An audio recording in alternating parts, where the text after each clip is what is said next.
Major spoilers for The Rookie Season 8 Episode 6, Burn for Love, can be found below.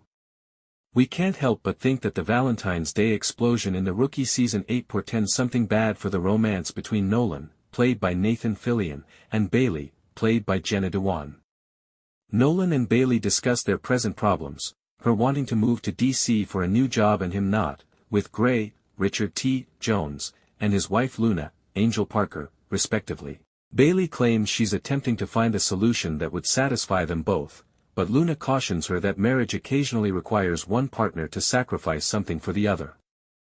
Similar to how she felt during the birth of her daughter with Gray. Gray, on the other hand, is glad to help his wife in her new phase, but he dislikes that it means postponing plans and waiting for her to return home. Later, the couple makes plans to have date nights. When Nolan and Bailey cross paths during an arson investigation, things become awkward. She responds, "I guess that depends on your definition of happy," when he wishes her a happy Valentine's Day. However, he reminds her that they are holding a fundraiser for Wesley, Shawn Ashmore, who is running for DA after she finds a cover for her shift so she may spend the holiday with him. The note that reads, "Good for a lifetime of cohabitation with Bailey Noon," is the gift that Bailey offers Nolan there. Until the end of time. She's not going to DC, having realized how hard it must have been for him to tell her no and that she hadn't been listening. "John, you are my true love." She responds, "I don't want to be anywhere you're not," and he agrees. However, after an arsonist targets a fellow arsonist and her girlfriend with a bomb at the station, and they come out of it with a renewed respect for one another, Nolan orders Bailey to travel to Washington, D.C. He claims he knows she truly wants the separation and that they are resilient enough to handle it. Although he realizes it's not about them, he took it personally. He believes she would become tired of her new job within a year and go back home in search of a fresh challenge. They appear to have solved the problem, but how long will that last? Can they maintain a long-distance relationship? We have a feeling that this will just lead to further issues in the road. In relation to that blast, everyone lives, albeit with slight wounds. They receive the worst of it, but Miles, Derek Augustine, who Selena, Liseth Chavez, believes is cursed since they broke up a fight at a crystal shop, will be okay. Tim, Eric Winter, and Lucy, Melissa O'Neill, both have trouble with their Valentine's Day presents. He gets her a skin care line, but it hasn't arrived, and she can't recall where she put his autographed baseball. As a result, both devise substitute presents. However, after an arsonist targets a fellow arsonist and her girlfriend with a bomb at the station, and they come out of it with a renewed respect for one another, Nolan orders Bailey to travel to Washington, D.C. He claims he knows she truly wants the separation and that they are resilient enough to handle it. Although he realizes it's not about them, he took it personally. He believes she would become tired of her new job within a year and go back home in search of a fresh challenge. They appear to have solved the problem, but how long will that last? Can they maintain a long-distance relationship? We have a feeling that this will just lead to further issues in the road. In relation to that blast, everyone lives, albeit with slight wounds.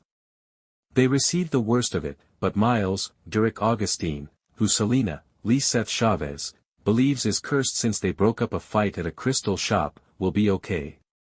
Tim, Eric Winter, and Lucy, Melissa O'Neill, both have trouble with their Valentine's Day presents. He gets her a skin care line, but it hasn't arrived, and she can't recall where she put his autographed baseball.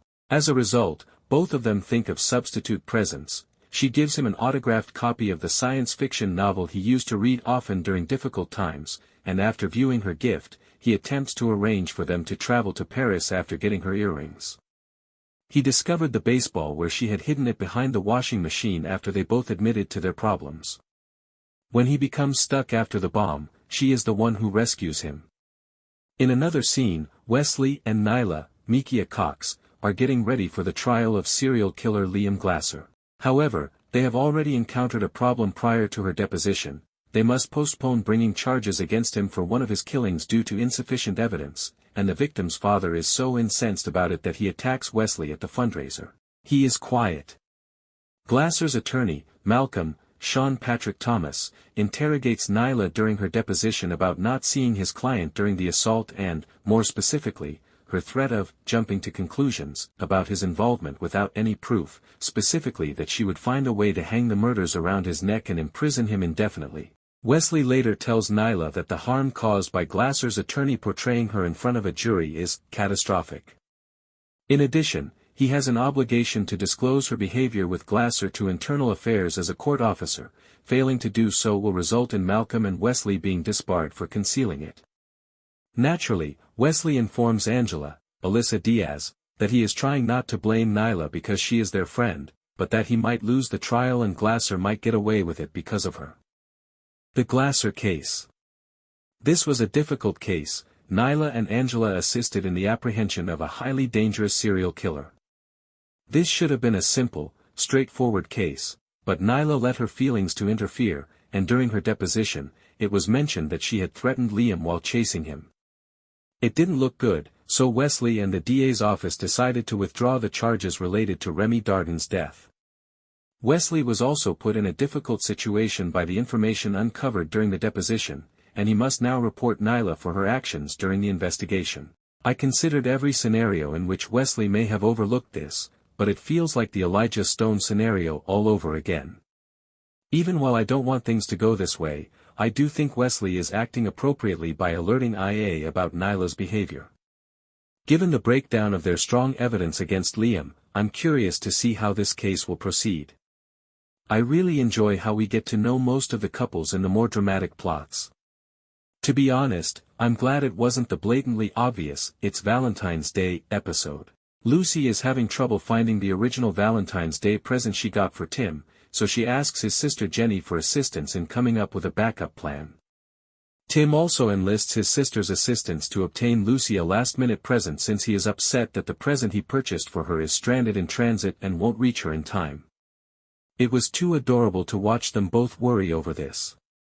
I adore the way this was written since it didn't overshadow the fact that it was their first Valentine's Day together after their reconciliation. I'm upset about something that's wrong with Luna and Wade. These days, they don't appear to be in agreement. When Wade attempted to devise a plan to have them solidify one day when they saw each other, Luna brushed it off and said that it was amusing that the roles were reversed. This is what prompted me give Luna a little sidelong glance in this episode. It gave me the impression that he was missing her and she was missing him less. I'm not a huge fan of Celina and Raj together, but I will admit that their moment in this episode was cute. Nothing makes me happier than a secure man, and when he saw Celina with the TID agent, he didn't seem worried at all, even though the TID agent obviously thought he was on a date with Celina. He just said, "I'm too tired, is this man someone I need to worry about?" Celina reassured him that he wasn't, and that was all he needed. Now, something that caught my attention in this episode was the vibe I was getting between Jenny and John. Tell me you saw it too. Bailey's job offer in Washington, D.C. has caused John and Bailey some difficulty because they disagree on how to handle it. Tim told Jenny that it caused a rift between them. Naturally, Jenny and John's moment was ruined when Bailey appeared to have regained her composure and promised John that she would be by his side till death do them part. Well, I suppose they will resolve that, but I can't help but feel that we're implying that Jenny and John might be dating. Bailey's attempt to cancel his trip to D.C. John urges her to go. This implies that John will be left alone at home while Bailey is away. However, perhaps he need not be. Mid-Wilshire is burning. Arnold, a serial arsonist, becomes obsessed with a woman he lived in a halfway home with and takes it personally when she doesn't feel the same way. Arnold was upset that Mandy and her girlfriend were exploiting his techniques for starting fires as a romantic gesture.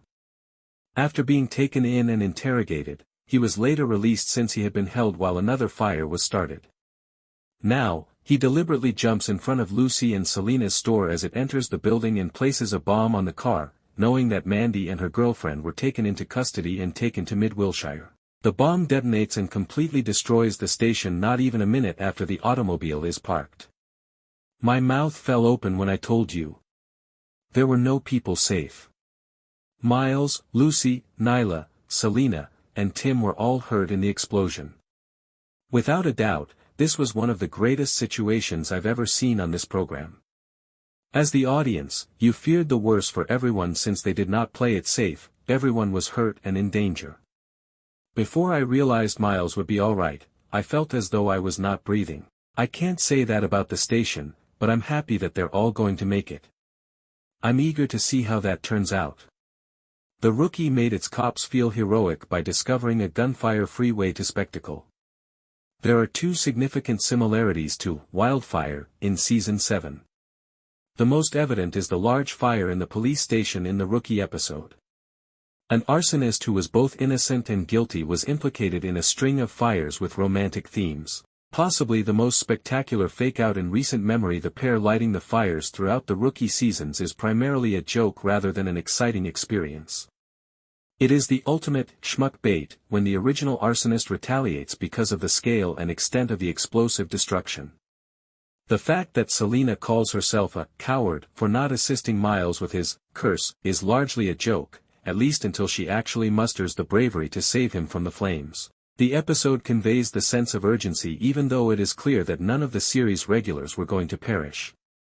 Serena Koo and Allison Hayslip play the arsonist couple, and their arrest is primarily portrayed in a comedic manner, with Koo's character entering the house and confessing.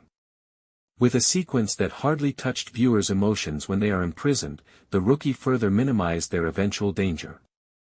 But both women almost perish following the blast. Their door is blocked when Nolan and Angela Lopez liberate the prisoners while the fire is still burning. The majority of police procedures wouldn't bother to explain why cops would choose not to put themselves in danger to save two firebugs. The Rookie does, and the reason the episode is unique is because Nolan and Lopez decide to save them nevertheless. The show's street-level perspective emphasizes that the accused are still humans, even when it indulges in its worst impulses. Even if the arsonists are careless, dangerous, and guilty, the heroes' lives are more valuable than theirs. The ongoing DA campaign is a major cause of conflict. There are two direct connections between Burn for Love and another episode from the Rookie Season 7, primarily because it introduces Liam Glasser. Detective Nyla Harper is haunted by a sentence from Till Death that also highlights the Rookie's uniqueness. She gives a positive line of discourse to the murderer she is unable to apprehend. However, this claim forces prosecutor Wesley Evers to report her and discredits her as a credible witness in a deposition given prior to his trial. Evers and Lopez consider Harper and her husband James to be their best couple pals. Wesley received assistance from James in his campaign speech in the previous episode of The Rookie. Wesley had to notify internal affairs about his wife in this episode. This isn't exploited as a story point to demonstrate how civil rights are the police's foes, in contrast to most cop shows. Instead, it serves as a plot point to emphasize how Harper's ability to control her emotions makes her as good as she is. Despite being caught in the act and attempting to kill Harper, Nolan, Lopez, and Penn, Glasser's conviction isn't a given for a number of complicated, because this is a TV show reasons. This problem is made even worse by the way the case impacts Wesley's DA campaign. For punching out the distraught father of one of Glasser's victims who attacked him, the progressive candidate becomes the favorite of fake tough guys, including Joe Rogan, who is mentioned by name. The Rookie steers clear of previous errors and allows love to be dramatic in Chinford 2.0. They didn't get back together until the Season 8 opener when Chinford abruptly split up. The storytellers are unable to defend this decision by returning to a will they or won't they dynamic for the couple. The two almost perished in a fire in Wildfire, which the characters allude to at the conclusion of this episode, and they declared their love for one another. Lucy had to save Tim after he is almost killed in Burn for Love, when an explosion ripped through his new office as the watch commander.